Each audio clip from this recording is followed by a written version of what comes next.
Hello, आप सभी कैसे हैं। आप सभी का मेरे यूट्यूब चैनल BHU एकेडमी में स्वागत है। आज हम लोग रीजनिंग से संबंधित महत्वपूर्ण प्रश्नों को देखेंगे।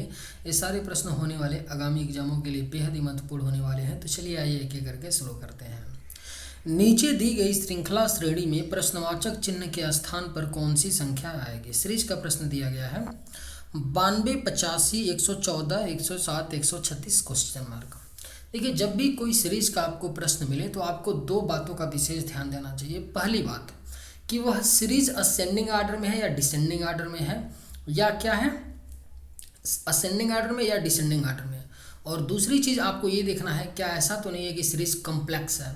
देखिए, असेंडिंग आर्डर का मतलब ये होता है कि सीरीज बढ़ते हुए क्रम में होगा, यानी यहाँ पे 2 आएगा, 2 के बाद 3, 3 के बाद 4। और डिसेंडिंग आर्डर का मतलब हो गया पहले 4 आएगा, 3 आएगा, 2 आएगा, घटते क्रम में, ठीक है। और कॉम्प्लेक्स जो सीरीज होता है, कॉम्प्लेक्स सीरीज में क्या होता है कि 2 सीरीज होता है। कॉम्प्लेक्स सीरीज वह होता है जैसे यहाँ पे है, पहले तो बड़ी संख्या 92 है, उसके बाद छोटी संख्या 85 आ रहा है, 85 के बाद पुनः बड़ी संख्या 114 आ रहा है, उसके बाद पुनः 107 आ रहा है छोटी संख्या, पुनः 107 से बड़ी संख्या 136 आ रहा है। तो यह क्या है, यह एक कॉम्प्लेक्स सीरीज है। और जब भी कोई कॉम्प्लेक्स आपको सीरीज मिले तो उसमें 2 सीरीज होता है, ठीक है। उसमें कितना सीरीज होता है, 2 सीरीज होता है। तो आपको कुछ भी नहीं करना है, पहला सीरीज एक ये होगा और दूसरा सीरीज एक ये बनेगा। तो आप अब ये देखिए, आपको ये देखना है कि किस सीरीज के द्वारा हमारा क्वेश्चन मार्क के स्थान पे संख्या आ रहा है। तो पहले सीरीज से तो हमारा कुछ खास मतलब नहीं दिख रहा है, ठीक है, क्योंकि पहले सीरीज से तो यहाँ वाली संख्या आएगी हमें, दूसरे सीरीज से हमको पता चल जाएगा क्वेश्चन मार्क के स्थान पे क्या होगा। अब देखिए, डिफरेंस ले लेते हैं, 85 से 107 जा रहा है, तो 85 और 107 का डिफरेंस कितना होगा, 22 होगा। अगर 85 में 22 ऐड करेंगे तो 107 आएगा।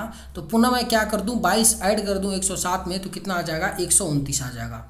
यानी क्वेश्चन मार्क के स्थान पे क्या आएगा आपका, 129 आएगा, ठीक है। आप पहले सीरीज में भी देख सकते हैं, 92 में क्या ऐड करें, प्लस 22 ऐड करने पे 114 आ रहा है, 114 में क्या ऐड करने पे 136 आ रहा है, तो प्लस 22 ऐड करने पे 136 आ रहा है, ठीक है। तो हमारा राइट आंसर क्या हो जाएगा, 129 हो जाएगा। और 129 किस ऑप्शन में दिया गया है, ऑप्शन नंबर सी में। इस बात को आप लोग याद रखिएगा, कॉम्प्लेक्स सीरीज जहां भी दिखेगा वहां पे 2 सीरीज होगा, हमेशा याद रखिएगा। और बिल्कुल प्रश्न आसान हो जाएगा, आप देखते ही समझ जाएंगे कॉम्प्लेक्स सीरीज है, 2 सीरीज है। आपको कुछ नहीं करना है, देख लेना है जिस सीरीज से, पहले सीरीज से अगर आपका आंसर आ रहा है तो पहले सीरीज को पकड़िए, दूसरे सीरीज से आपका आंसर, देखिए कई दफ़ा बात समझिएगा, यहाँ पर तो मैंने प्लस 22 ऐड किया था 85 में, तो 107 आ गया था। तो अब सवाल उठता है ना कि 107 में क्या ऐड करें, जरूरी नहीं है कि 22 ही ऐड करेंगे, ठीक है।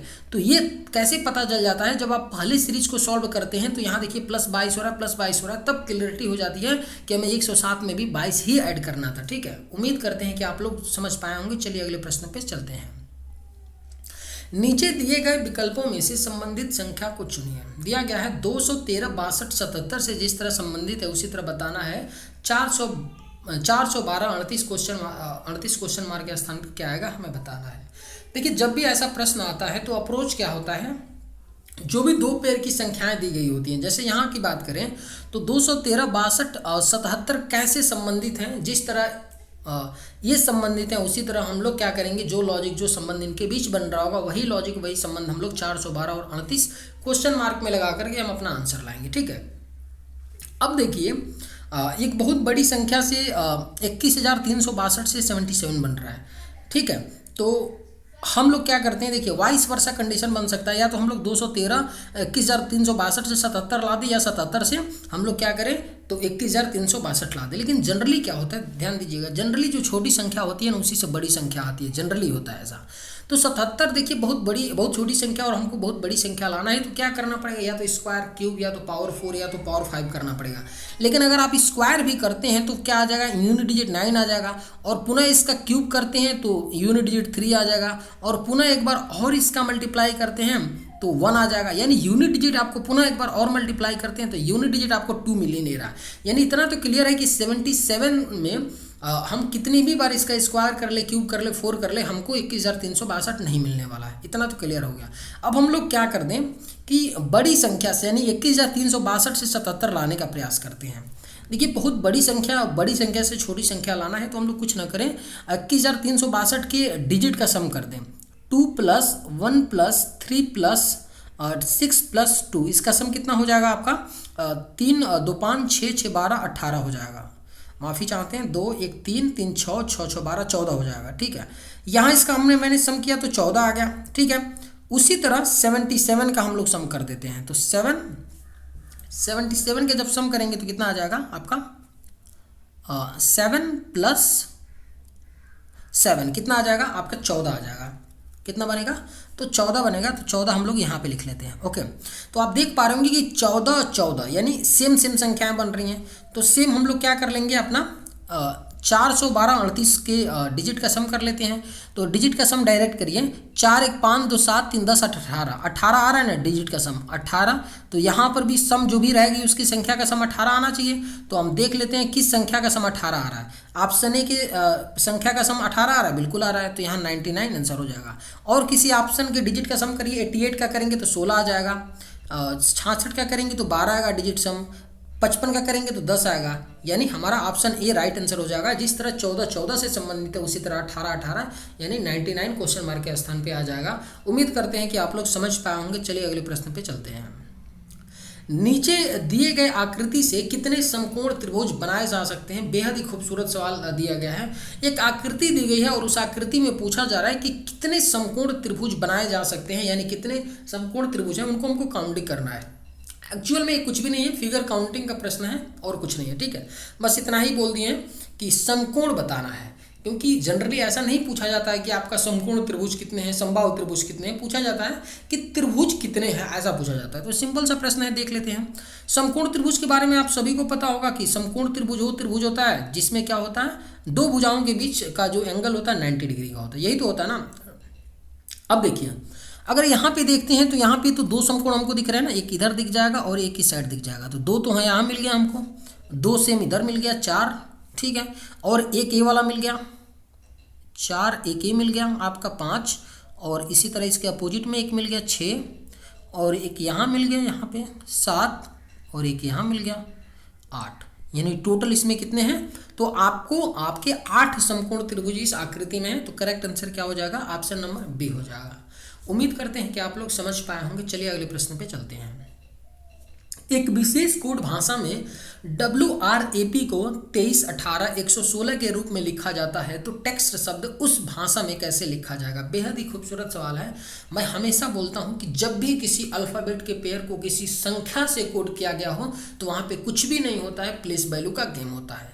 या तो प्लेस वैल्यू का सम होता है या तो प्लेस वैल्यू की डायरेक्ट कोडिंग होती है। लेकिन ध्यान दीजिएगा, जब भी जो अल्फ़ाबेट होते हैं, अल्फ़ाबेट के बराबर संख्याएं हो या बड़ी संख्याएं हो, समझिएगा ध्यान से, तो वहाँ पे डायरेक्ट कोडिंग होता है। डायरेक्ट कोडिंग क्या होता है?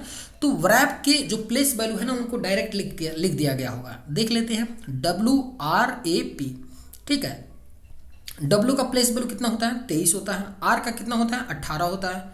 A का कितना होता है? 1 होता है। और P का 16 होता है। देखिए 23 18 116 सेम प्लेस वैल्यू को ही तो यहाँ पे लिखे है ना, 23 18 116। यानी क्लियर हो गया कि जो WRAP है ना उसके प्लेस वैल्यू की डायरेक्ट कोडिंग की जा रही है। तो सेम हम लोग टेक्स्ट में कर लेते हैं, लेकिन एग्जाम में आपको ऐसे लिखना नहीं है, लिखेंगे तो लुटिया डूब जाएगी। ठीक है, आपको डायरेक्ट करना है।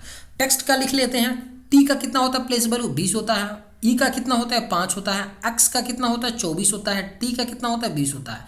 अब देख लीजिए किस ऑप्शन में 20 52 420 है, तो आपका एक ही ऑप्शन 20 से स्टार्ट हो रहा है, ऑप्शन डी। तो राइट आंसर क्या हो जाएगा? ऑप्शन डी हो जाएगा। उम्मीद करते हैं कि आप लोग समझ पाए होंगे। देखिए, अगर आपको प्लेस वैल्यू न याद हो तो आप उसको अच्छे से याद कर लीजिए। कोई भी लेटर आपको दिखते हुए पता चल जाना चाहिए कि इसका प्लेस वैल्यू क्या होता है। अगर इतना नहीं याद होगा तो फिर तो समस्या हो जाएगा रीजनिंग के प्रश्नों को करने में। ठीक है, अभी CGL मेंस होने वाला है। CGL मेंस में भी 30 आपके रीजनिंग के प्रश्न आते हैं, तो फिर तो उसमें और धाकड़ धाकड़ प्रश्न पूछे जाते हैं। तो फिर तो प्लेस वैल्यू आपको अच्छे से रटा होना चाहिए, रट लीजिए। ओके, नीचे दिए गए प्रश्न आकृति में लुप्त संख्या ज्ञात कीजिए। एक डायग्राम दिया गया है और उसमें आपको अंक दिए गए हैं और क्वेश्चन मार्क दिया गया है। यहीं पे पूछा जा रहा है कि यहाँ पे कौन सी संख्या आएगी। देखिए, जब भी ऐसा प्रश्न मिलता है ना तो 3 बात याद रखिएगा। 3 बात। पहली बात तो या तो हम इसको क्या करेंगे, या तो हम इसको रो में सॉल्व करेंगे या तो इसको कॉलम में सॉल्व करेंगे। 2 बात। और तीसरी बात, हम उधर सॉल्व करेंगे जिधर बड़ी संख्या है। यानी हम देखें बड़ी संख्या इसमें किधर है, तो इस वाले रो में इधर क्या है? बड़ी संख्याएं हैं। यानी हम इसको कॉलम में सॉल्व करेंगे, तभी तो 4 9 8 के बाद बड़ी संख्या, 3 7 6 के बाद बड़ी संख्या, तो 8 2 4 के बाद बड़ी संख्या। इतना याद रखिएगा कि जब भी ऐसा डायग्राम मिले तो उधर हमको बड़ी संख्या के तरफ ही सॉल्व करना होता है। 99% केस में ऐसा ही होता है। ठीक है, अब देखिए 4, 9, 8 से 44 कैसे हो सकता है। अगर 4 और 9 का आपस में मल्टीप्लाई कर दें तो 36 हो जाएगा, और 8 ऐड कर दें तो 36 + 8 कितना हो जाएगा, 44 हो जाएगा। आ रहा है, बिल्कुल आ रहा है। इसी तरह 3 और 7 का मल्टीप्लाई कर लेते हैं तो 3 7 21, और 6 ऐड कर देते हैं तो 21 6 कितना हो गया, 27 हो गया। आप देख पा रहे हैं कि पहली दो संख्याओं का मल्टीप्लिकेशन और तीसरी संख्या का सम करने पे आपकी चौथी संख्या बन रही है। तो सेम कर लेते हैं, 8 × 2 करेंगे तो कितना हो जाएगा, 16, और 16 + 4 करेंगे तो कितना आ जाएगा, 20 आएगा। यानी क्वेश्चन मार्क के स्थान पे आपका 20 आएगा, और 20 किस ऑप्शन में दिया गया है, ऑप्शन नंबर सी में। तो करेक्ट आंसर क्या हो जाएगा, ऑप्शन नंबर सी हो जाएगा। उम्मीद करते हैं कि आप लोग समझ पाए होंगे। चलिए अगले प्रश्न पे चलते हैं। निम्नलिखित विकल्पों में से वह शब्द चुनिए जो दिए गए शब्द के अक्षरों का प्रयोग करके बनाया जा सकता है। एसएससी का फेवरेट क्वेश्चन है। देखिए सिंपल सी भाषा में बोले तो पूछ क्या रहा है, बोल रहा है ना कि जो पर्टेनिंग शब्द दिया गया है ना, तो इसके अक्षर है ना, इसी के अक्षरों का प्रयोग करके इस 4 ऑप्शन में से किस शब्द को बनाया जा सकता है। ठीक है, तो ऑप्शन बाई ऑप्शन देख लेते हैं कौन सा बन सकता है। ऑप्शन ए चेक करेंगे तो गाइड है। अब गाइड को ध्यान से देखेंगे तो इसमें यू अक्षर है और पर्टेनिंग में यू नहीं है, यानी पहला तो बनेगा नहीं। उसी तरह ट्रेन की बात करते हैं, तो ट्रेन की बात करेंगे तो ट्रेन में देखेंगे आपका टी भी है, यहाँ पे आर भी है, ए भी है, आई भी है, एन भी है, यानी ट्रेन बन जाएगा। सी थोड़ा चेक करके देख लेते हैं, क्या स्ट्रिंग बनेगा, यस नहीं है। देखिए पर्टेनिंग में यस नहीं है, यानी सी नहीं बनेगा। ब्रेन बन जाएगा क्या, ये भी नहीं बनेगा क्योंकि बी नहीं है इसमें, यानी करेक्ट आंसर क्या हो जाएगा, ऑप्शन नंबर बी हो जाएगा। पर्टेनिंग के शब्द से क्या बन सकता है, आपके शब्द के अक्षरों से ट्रेन शब्द को हम बना सकते हैं। तो राइट आंसर क्या हो जाएगा, ऑप्शन नंबर बी हो जाएगा। चलिए अगले प्रश्न पे चलते हैं। नीचे दिए गए विकल्पों में से संबंधित शब्द को चुनिए। देखिए आप लोग लाइक नहीं करते हैं, एक लाइक कर दिया कीजिएगा। अगर थोड़ा सा भी अगर वीडियो देखते हैं आपको थोड़ा सा भी अच्छा लगता है तो एक लाइक कर दिया कीजिएगा। आपके लाइक से मोटिवेशन तो मिलता है, साथ साथ यूट्यूब के एल्गोरिदम में भी हेल्प होता है। यूट्यूब हमारे वीडियो को प्रमोट करता है। ठीक है, सर्च इंजन में उसके आता है कोई रीजनिंग का प्रश्न, अगर अच्छे लाइक गए होते हैं तो इसका एक हेल्प होता है एल्गोरिदम में मेरे वीडियो का। ठीक है, तो इसलिए लाइक कर दिया कीजिएगा। दिया गया है क्वेश्चन क्या है कि नीचे दिए गए विकल्पों में से संबंधित शब्द बताना है। जिस तरह घोड़ा पोनी से संबंधित है उसी तरह बैल क्वेश्चन मार्क के स्थान पे क्या होगा हमें बताना है। ठीक है, देखिए सेम प्रश्न सेकंड नंबर वाला है, जहाँ पे आपको अंक दिए गए थे, यानी अक्षर संख्याएं दी गई होती हैं, यहाँ पे आपको शब्द दिया गया होता है। लेकिन करने का सेम तरीका होता है। जो भी आपके 2 शब्द दिए गए होते हैं ना, वो कैसे संबंधित है। जैसे यहाँ पे घोड़ा और पोनी है, ये कैसे संबंधित है, क्या इनके बीच में संबंध है, कैसे एक दूसरे से रिलेटेड है, वही संबंध वही लॉजिक हम लोग बैल और क्वेश्चन मार्क में लगा करके अपना आंसर लाएंगे। ठीक है, अगर घोड़ा और पोनी को ध्यान से देखेंगे तो आपको पता चलेगा कि घोड़ा जब बच्चा रहता है ना, जो घोड़ा जब छोटा रहता है तो उसको क्या बोला जाता है, जब घोड़ा छोटा रहता है ना तो उसको बोला जाता है पोनी बोला जाता है, जब घोड़ा छोटा रहता है। उसी तरह जब बैल जो छोटा रहता है उसको क्या बोलते हैं, बछड़ा बोलते हैं। ठीक है, जब बैल छोटा होता है तो उसको बछड़ा बोलते हैं। तो क्वेश्चन मार्क के स्थान पे क्या आएगा, बछड़ा आएगा। और बछड़ा किस ऑप्शन में दिया गया है, ऑप्शन नंबर ए में। तो करेक्ट आंसर क्या हो जाएगा, ऑप्शन नंबर ए हो जाएगा। उम्मीद करते हैं कि आप लोग समझ पाए होंगे। चलिए अगले प्रश्न पे चलते हैं। जैसा कि चित्र में दिखाया गया है, फेस का प्रत्येक पृष्ठ ABCDE और F अक्षर से छपा होता है। F के विपरीत फलक पर क्या छपा है। देखिए क्वेश्चन पूछ रहा है ना, 2 डाइस दिया गया है और पूछ रहा है कि F के विपरीत फलक पर क्या होगा। देखिए एक बात मैं आपको बताता हूँ, मैं हमेशा बोलता हूँ कि क्वेश्चन आपको पूरा नहीं पढ़ना है। क्वेश्चन क्या मैं बोलता हूँ कि क्वेश्चन पूरा नहीं पढ़ना है। डाइस में तो अक्सर मैं बोलता हूँ, लेकिन कई दफ़ा क्वेश्चन पूरा ना पढ़ने की वजह से हम विशेष ध्यान क्वेश्चन पे नहीं देते हैं और गलती कर जाते हैं। 1-2 मेरे स्टूडेंट हैं जिन्होंने डाइस के प्रश्न CGL के टियर 1 में आप एग्ज़ाम में दे करके, जो 9 आपका सितंबर से 26 सितंबर के बीच हुआ था, उसमें गलती करके आए हैं डाइस के प्रश्नों को। क्यों? क्योंकि उन्होंने पूरा क्वेश्चन, देखिए अब ये मतलब नहीं होता कि आपको मैं बोल दिया कि क्वेश्चन नहीं पढ़ना है तो इसका मतलब बिल्कुल ही केयरलेस नहीं होना है, ऐसा मतलब नहीं है। ध्यान देकर के चीज़ों को, डाटा को पकड़ना है। अब ये नहीं कि F के विपरीत पूछ रहा है आप निकाल दीजिए, D के विपरीत निकाल दीजिए और कहिए गुरुजी ये तो गलत मेरा क्वेश्चन एग्जाम में हो गया, आप कैसे पढ़ाए थे। तो ऐसा नहीं है बच्चों। मैं ये बोलता हूँ कि इतना, इसके आगे का यहाँ से यहाँ तक का कोई भी इसकी आवश्यकता नहीं है, रिडंडेंट है मैं बोलता हूँ। लेकिन डाटा जो भी बचा डाटा है उसको तो ध्यान से देखिए ना, तभी तो आप आंसर कर पाएंगे। ठीक है, तो पूछा है कि F के विपरीत फलक पे, तो सिंपल सी बात है, 2 डाइस जब भी दिया होता है तो दोनों से हम विपरीत निकाल सकते हैं सबका। अब देखिए हम दोनों डाइज में हम क्या ढूंढेंगे, कॉमन ढूंढेंगे। कॉमन क्या दिख रहा है, सी दिख रहा है। सी के क्लॉकवाइज चलेंगे, यहाँ भी सी दिख रहा है, सी के क्लॉकवाइज चलेंगे और क्लॉकवाइज चलने पे क्या होगा, विपरीत हमको मिल जाएगा। तो सी के क्लॉकवाइज बी है तो बी के विपरीत क्या आएगा, एफ आएगा। ठीक है, पुनः बी से क्लॉकवाइज चलेंगे तो ए आएगा, ए के विपरीत क्या होगा आपका, ई होगा। यहाँ से चलेंगे तो ठीक है। अब बच गया क्या, सी बच गया और डी बच गया, तो सी और डी विपरीत हो जाएंगे। तो हमसे पूछा क्या था कि एफ के विपरीत, तो एफ के विपरीत क्या है आपका, बी है। राइट आंसर क्या हो जाएगा, ऑप्शन नंबर सी हो जाएगा। उम्मीद करते हैं कि आप लोग समझ पाए होंगे। चलिए अगले प्रश्न पे चलते हैं। उस वेन आरेख का चयन करें जो निम्नलिखित वर्गों के बीच संबंध को सबसे अच्छी तरह से चित्रण करता है। दिया गया है बोली, भाषा, संप्रेषण। ये 3 शब्द दिए गए हैं। इन 3 शब्दों से हमको एक डायग्राम बनाना है जो इन 3 शब्दों को रिप्रेजेंट करता हो। ठीक है, तो देख लेते हैं, कोई बात नहीं है। देखिए बोली और भाषा की अगर बात करें तो बोली और भाषा की अगर बात करेंगे ना, तो बोली जो होती है वो भाषा के अंतर्गत आती है। और भाषा और संप्रेषण की बात करें तो भाषा क्या होता है, एक संप्रेषण का माध्यम होता है, यानी भाषा संप्रेषण के अंदर आएगा। तो कुछ हमारा इस तरह का डायग्राम बनेगा। इसके अंदर क्या हो जाएगा, तो आपका बाहर वाला एक क्या है, संप्रेषण है, संप्रेषण है। ठीक है, और इसके अंदर क्या बन जाएगा, संप्रेषण हो गया, और ये क्या है, तो भाषा है। बीच वाला क्या हो गया, भाषा हो गया, क्योंकि संप्रेषण के अंतर्गत भाषा आएगा और भाषा के अंतर्गत बोली आता है, तो बीच वाला एक क्या हो गया, बोली हो गया। तो कुछ इस तरह का हमारा डायग्राम बनेगा। और इस तरह का डायग्राम किस ऑप्शन में दिया गया है, ऑप्शन नंबर सी में दिया गया है। तो करेक्ट आंसर क्या हो जाएगा, ऑप्शन नंबर सी हो जाएगा। उम्मीद करते हैं कि आप लोग समझ पाए होंगे। चलिए अगले प्रश्न पे चलते हैं। राम 10 किलोमीटर पूरब दिशा में चलता है, फिर 10 किलोमीटर दाईं। देखिए डायरेक्शन का प्रश्न है, सिंपल सी बात है। पूरा क्वेश्चन पहली बार नहीं पढ़ना है आपको, ठीक है, करते वक्त पढ़ना है। देखिए बोला गया है सबसे पहले तो एक बेसिक बात आप सबको पता होगा कि ऊपर नॉर्थ होता है, नीचे साउथ, इधर ईस्ट होता है, इधर वेस्ट होता है। ये तो सारे सभी को पता होगा, फिर भी बता रहा हूँ। ठीक है, अब देखिए जैसे जैसे क्वेश्चन में बोलेगा ना, वैसे वैसे हम लोग मूव करेंगे, डायग्राम बनाएंगे, फिर अपना आंसर लाएंगे। बोला है राम 10 किलोमीटर पूरब दिशा की ओर चलता है, चला देते हैं 10 किलोमीटर, कोई बात नहीं, इधर चला दिए 10 किलोमीटर। फिर 10 किलोमीटर दाईं ओर चलता है, यहाँ से राइट मुड़ करके 10 किलोमीटर चलता है। ठीक है, इसके बाद 10 किलोमीटर दाईं दिशा में चलता है, पुनः यहाँ से 10 किलोमीटर क्या चलता है, दाईं चलता है। ठीक है, तो पूछा क्या गया है, प्रारंभिक बिंदु से वह किस दिशा में है, यानी इनिशियल बिंदु तो ये था, अब यहाँ पे पूछ रहा है ये फाइनल इसका पोजीशन है।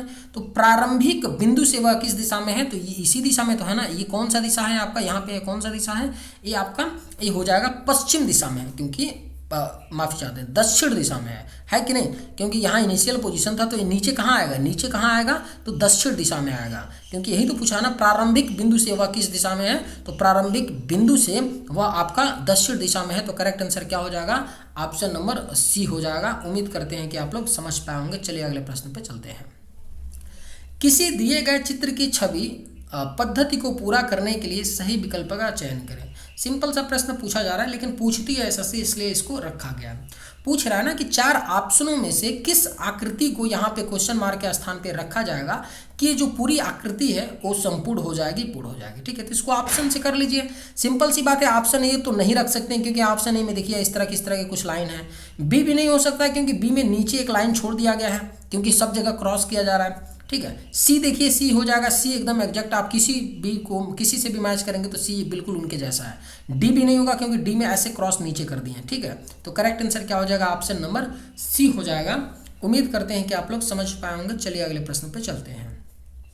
उस विकल्प का चयन करें जो दिए गए शब्दों के तार्किक और अर्थपूर्ण क्रम विन्यास को दर्शाता है। देखिए 5 शब्द दिए गए हैं, 5 शब्दों को हमें एक तार्किक क्रम में अरेंज करना है। तार्किक क्रम में हम अरेंज तभी कर पाएंगे जब हमें पता होगा कि शब्द क्या हैं, कैसे किस बारे में हमें अरेंज करना होगा। ठीक है, तो इसके लिए सबसे पहले आप सभी शब्दों को एक बार पढ़िएगा।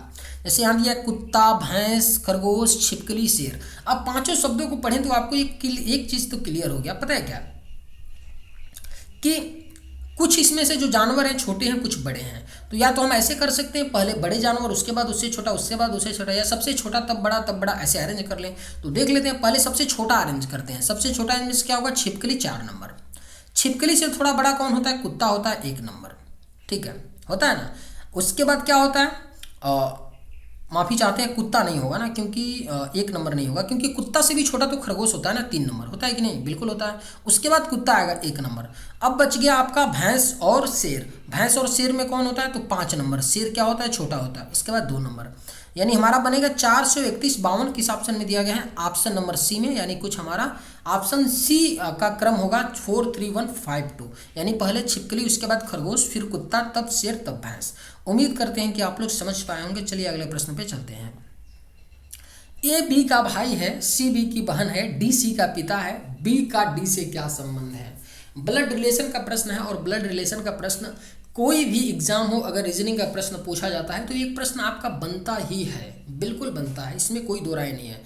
और ब्लड रिलेशन के प्रश्न अगर वनडे एग्जाम की मैं बात एसएससी और रेलवे का करूं तो उसमें अच्छा प्रश्न बनता है, यानी सारे प्रश्न जो दिए गए रहते हैं उनके कंपैरिजन में वो प्रश्न ब्लड रिलेशन का अच्छा बनता है। जैसे ब्लड रिलेशन हो गया, सिलॉक्स हो गया, ये 2 ऐसे चैप्टर है ना कि एक क्वेश्चन पूछा ही जाएगा, कोई मतलब किसी और चैप्टर का कोई प्रश्न भले ना पूछा जाए, लेकिन इन 2 चैप्टरों का एक प्रश्न पूछा ही जाएगा, भले 2 हो जाएगा, लेकिन ऐसा कभी नहीं होगा, ऐसा कभी नहीं होगा कि एग्जाम में पूछा ना जाए। आप एसएससी हो, रेलवे हो, उठा करके पेपर देख लीजिए, ठीक है।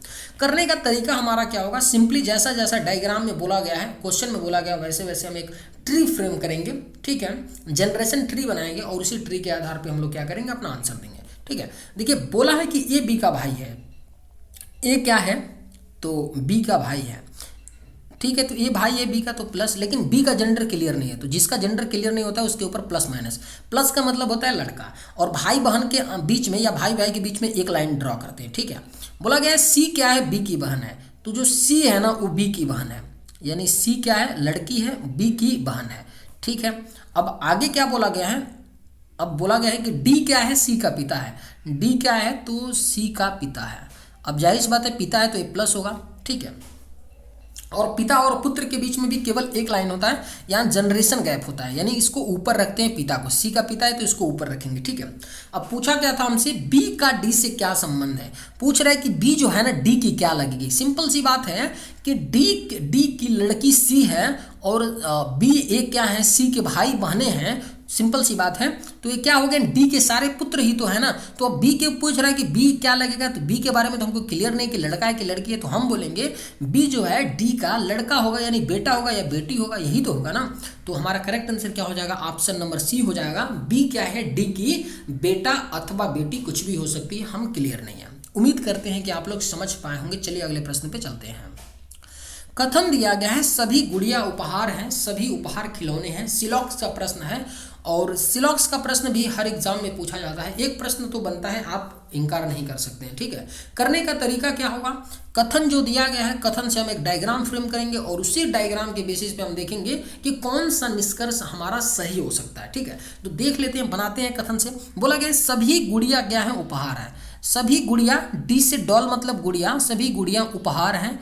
उपहार को मैं गिफ्ट यानी जी से डिनोट करता हूँ, ठीक है। बोला है सभी उपहार खिलौने हैं, सभी उपहार खिलौने हैं, सभी उपहार खिलौने मतलब टॉयज, खिलौने को मैं टी से डिनोट कर रहा हूँ। अब पूछ क्या रहा है, सभी उपहार खिलौने हैं, सभी जो गिफ्ट हैं खिलौने हैं, बात बिल्कुल सही बोल रहा है, क्योंकि सभी ये गिफ्ट क्या है, किसके अंदर आते हैं, सभी जो उपहार आपके हैं खिलौने के ही अंतर्गत आते हैं ना, बड़े वाले ब्रैकेट में, ठीक है। दूसरा बोला है कुछ खिलौने उपहार हैं, कुछ जो खिलौने हैं उपहार है, ये भी बात सही है। जब सभी, देखिए जब सभी उपहार खिलौने होते हैं, सभी उपहार जब खिलौने हैं तो कुछ खिलौने भी क्या होंगे, उपहार होंगे, ठीक है ना। तो हमारा दूसरा भी करेक्ट आंसर हो जाएगा, यानी कि हमारा राइट आंसर क्या होगा, ऑप्शन नंबर बी, दोनों 1 और 2 पालन करते हैं, ठीक है। उम्मीद करते हैं कि आप लोग समझ पाए होंगे। चले अगले प्रश्न पे चलते हैं। निम्नलिखित में से कौन सा अक्षर प्रश्न चिन्ह को प्रतिस्थापित करेगा और निम्नलिखित अक्षर श्रृंखला को पूरा करेगा। एक सीरीज दिया गया है BDEGH और क्वेश्चन मार्क, ठीक है। आपको कई दफ़ा अल्फ़ाबेट से एक सीरीज पूछी जाती है, और क्वेश्चन मार्क के स्थान पे हमको बताना होता है क्या होगा। सेम तरीका जो नंबर वाला सीरीज होता है वही हमें यहाँ पे लगाना होता है, ठीक है। अब जाहिर सी बात है कि बी के बाद DEGH आ रहा है, तो आप सभी को पता है क्या होगा कि इनके जो भी अक्षर होते हैं, लेटर होते हैं, इनका प्लेस वैल्यू होता है। अगर आपको नहीं समझ में आता तो सबका प्लेस वैल्यू लिख लीजिए, आपको पता चल जाएगा कि कितने कितने का डिफरेंस हो रहा है, ठीक है। और नहीं तो थोड़ा सा दिमाग लगाइएगा। तो आप देखिएगा ध्यान से, बी के बाद सी डी यानी कि बी के बाद +2 करने पे डी आ रहा है, बी के प्लेस वैल्यू में +2 करने पे डी आएगा ना, बी सी डी, और डी के बाद ई आ रहा है यानी +1 डी में करने पे 1 आ रहा है कि नहीं, ध्यान से देखिएगा। ई के बाद जी यानी ई एफ जी +2 करने पे जी आ रहा है, ठीक है, और जी के बाद तुरंत एच आ रहा है यानी +1 करने पे, यानी हमें क्लियर हो गया। देखिए यहाँ पे भी एच के बाद जे आ रहा है, एच के में कितना प्लस करेंगे, 2 करने पे, एच के प्लेस वैल्यू में 2 करने पे जे आ जाएगा, ठीक है। तो आप देख पा रहे होंगे पहले क्या मैंने किया था, बी के बाद डी कब होगा +2, उसके बाद +1 +2 +1 +2 +1। तो अभी एच और जे, एच में कितना किया था, +2 किया था तो जे आया था, तो जे में अब क्या करेंगे, +1 करेंगे। तो जे में जब +1 करेंगे तो क्या आ जाएगा, जे के बाद के आ जाएगा, ठीक है। के किसका प्लेस वैल्यू होता है, 11 का होता है, जे किसका होता है, 10 का होता है, ठीक है। तो राइट आंसर क्वेश्चन मार्क के स्थान पे क्या आ जाएगा, के आ जाएगा, और के किस ऑप्शन में दिया गया है, ऑप्शन नंबर डी में दिया गया है। उम्मीद करते हैं कि आप लोग समझ पाए होंगे। चलिए आज की वीडियो में बस इतना ही। अगर आप लोग को ये वीडियो पसंद है तो एक लाइक जरूर कीजिएगा। थैंक्स।